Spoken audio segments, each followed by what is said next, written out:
नमस्कार। आकाशवाणी जयपुर अजमेर से प्रस्तुत हैं प्रादेशिक समाचार।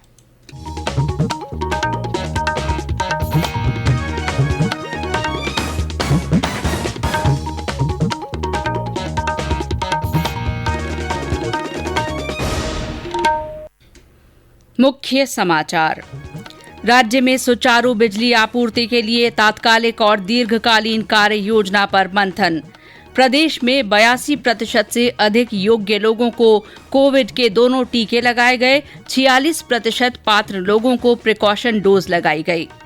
राज्य में कोविड पाबंदी हटाने के बाद पर्यटन विभाग ने पर्यटकों को आकर्षित करने के लिए व्यापक तैयारियां शुरू की।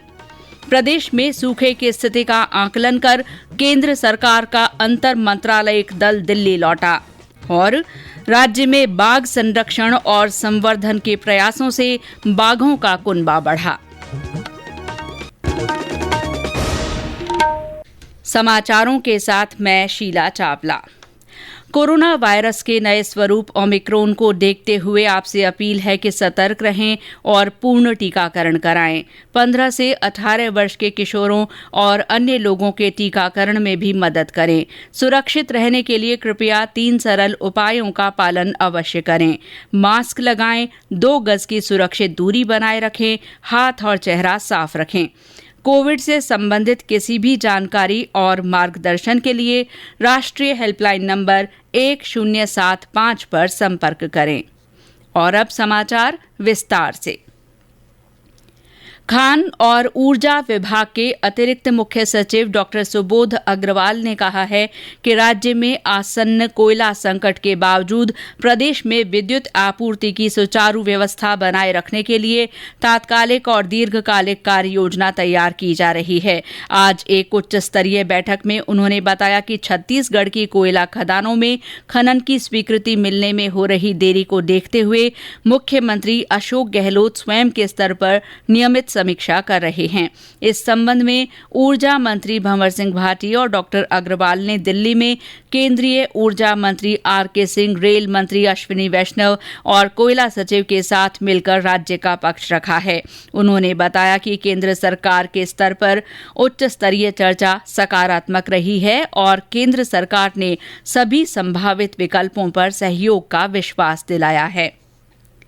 प्रदेश में 18 वर्ष से अधिक आयु के 82.6% योग्य लोगों को कोविड के दोनों टीके लगाए जा चुके हैं। प्रतापगढ़ जिले में योग्य लोगों का 100% टीकाकरण हो चुका है। बूंदी और झुंझुनू में 90% से ज्यादा पात्र लोगों का टीकाकरण पूरा हो चुका है। 15 से 18 वर्ष आयु वर्ग के 68% बच्चों को कोविड की पहली खुराक, वहीं करीब 40% को दोनों डोज दी जा चुकी हैं।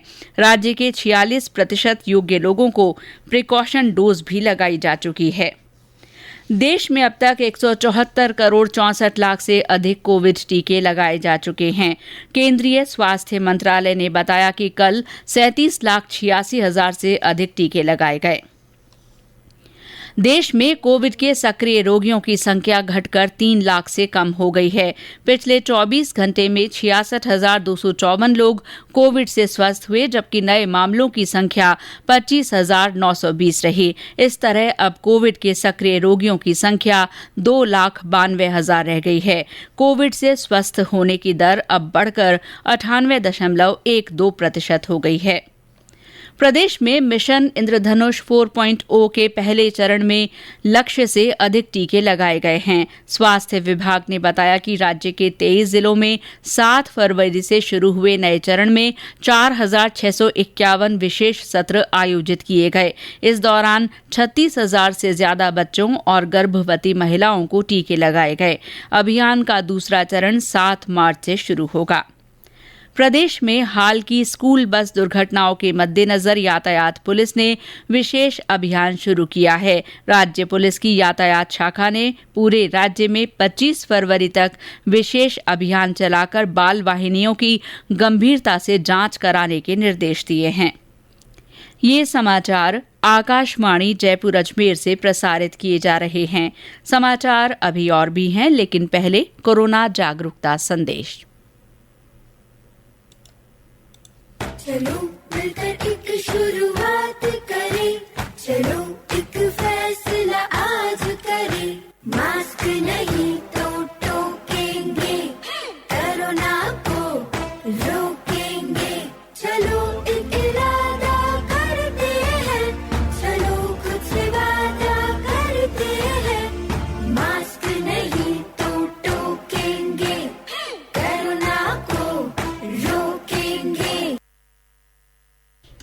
समाचारों में आपका फिर स्वागत है। प्रदेश में सूखे की स्थिति का आकलन करने आया केंद्र सरकार का अंतर मंत्रालयिक दल आज दिल्ली लौट गया। इस दल के सदस्यों ने आज जोधपुर से राज्य के उच्च अधिकारियों तथा संबंधित जिला प्रशासन के साथ अपने अनुभव साझा किए। बैठक में राजस्व सचिव आनंद कुमार भी उपस्थित रहे। गौरतलब है कि केंद्र सरकार का 11 सदस्यीय दल 15 फरवरी को जोधपुर पहुंचा था। पिछले 3 दिन में इस दल के सदस्यों ने जोधपुर, बाड़मेर, जैसलमेर, सिरोही, जालौर, पाली, बीकानेर और चूरू के प्रभावित गांवों का दौरा कर सूखे से खरीफ फसल को हुए नुकसान का आकलन किया। Rajasthan state agro industries development board के नवनियुक्त अध्यक्ष रामेश्वर डूडी ने आज जयपुर स्थित पंत कृषि भवन में पदभार ग्रहण कर लिया। कार्यभार संभालने के बाद पत्रकारों से बातचीत में श्री डूडी ने कहा कि जब काश्तकार मजबूत होगा तभी हमारा देश और प्रदेश सशक्त होगा। इसके लिए किसान का उद्यमी बनना जरूरी है। काश्तकार के उत्पादों का मूल्य संवर्धन हो और उन्हें जिंसों का उचित मूल्य मिले, तभी उनकी आय में इजाफा होगा। उन्होंने कहा कि वे गांव की चौपाल तक पहुंचकर किसानों के साथ संवाद करेंगे, उनकी समस्याएं जानेंगे और उनका समाधान कर उन्हें उद्यमी बनाने के लिए प्रोत्साहित करेंगे। इस मौके पर कृषि मंत्री लालचंद कटारिया सहित कई गणमान्य लोग उपस्थित रहे। राज्यपाल और कुलाधिपति कलराज मिश्र ने आज एक आदेश जारी कर सवाई मानसिंह चिकित्सा महाविद्यालय के प्रधानाचार्य और नियंत्रक डॉक्टर सुधीर भंडारी को राजस्थान स्वास्थ्य विज्ञान विश्वविद्यालय का कुलपति नियुक्त किया है। डॉक्टर भंडारी कार्यभार संभालने की तिथि से 5 साल या 70 वर्ष की आयु पूरी करने तक कुलपति रहेंगे।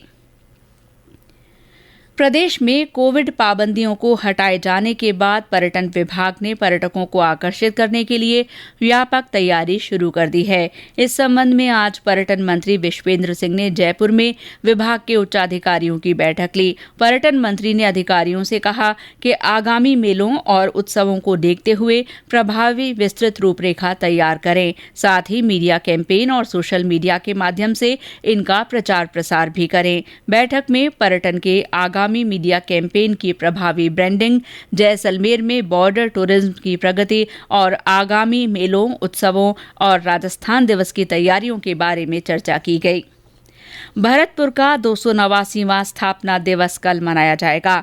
हमारे संवाददाता ने बताया कि स्थापना दिवस की पूर्व संध्या पर शहर को सजाया गया है। वहीं प्रमुख इमारतों, मंदिरों और शहीद स्मारक पर दिए जलाए गए।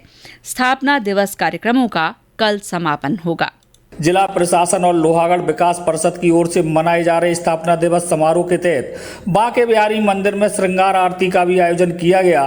साथ ही राजकीय महाविद्यालय में भाषण, चित्रकला, वाद विवाद प्रतियोगिता भी आयोजित कराई गई, जिसमें भरतपुर के इतिहास से संबंधित विषयों पर विद्यार्थियों ने अपने विचार व्यक्त किए। स्थापना दिवस समारोह की श्रृंखला में कल अंतिम दिन फुलवारी में महायज्ञ का आयोजन किया जाएगा और कलश यात्रा निकाली जाएगी।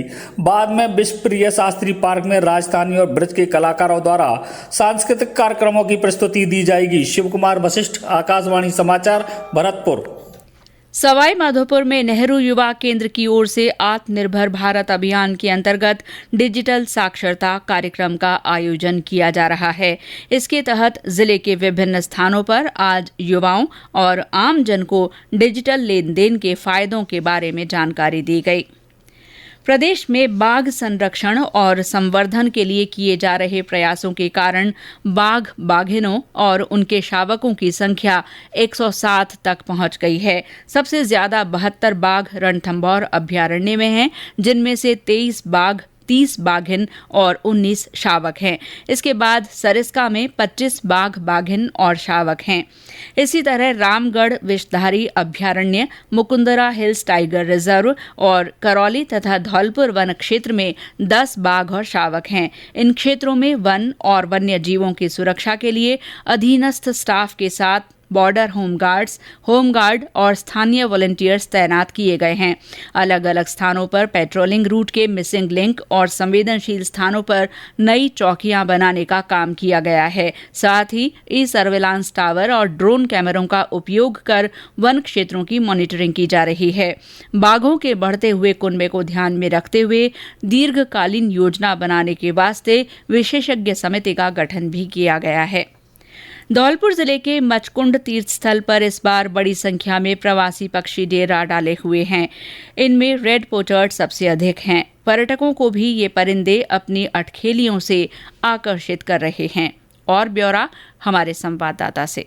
सर्दी के मौसम में जिले के जलाशयों पर आए प्रवासी परिंदों की कड़ी में इस बार तीर्थराज मचकुंड में बड़ी संख्या में यूरोप से आने वाले रेड स्टेड पोचार्ड पक्षी ने फरवरी माह के मध्य तक डेरा डाला हुआ है। पक्षी विशेषज्ञों के अनुसार पोचार्ड पक्षी का जिले में आगमन सर्दी बढ़ने के साथ ही नवंबर माह से शुरू हो गया था। इस पक्षी को हिंदी भाषा में लाल चोंच व लाल सिर वाली बतख के नाम से भी जानते हैं। पोचार्ड अन्य प्रवासी पक्षियों के साथ गहरे तालाबों या कम वेग से बहने वाली नदियों में प्रवास करता है। इस बार पौराणिक स्थल मचकुंड में पोचार्ड पर्यटकों को अपनी ओर आकर्षित कर रहे हैं। इसी प्रकार चम्बल नदी तथा कॉलेज वाली खलतियों में भी पक्षियों का आवागमन बना हुआ है। गौरव शर्मा, आकाशवाणी समाचार, धौलपुर।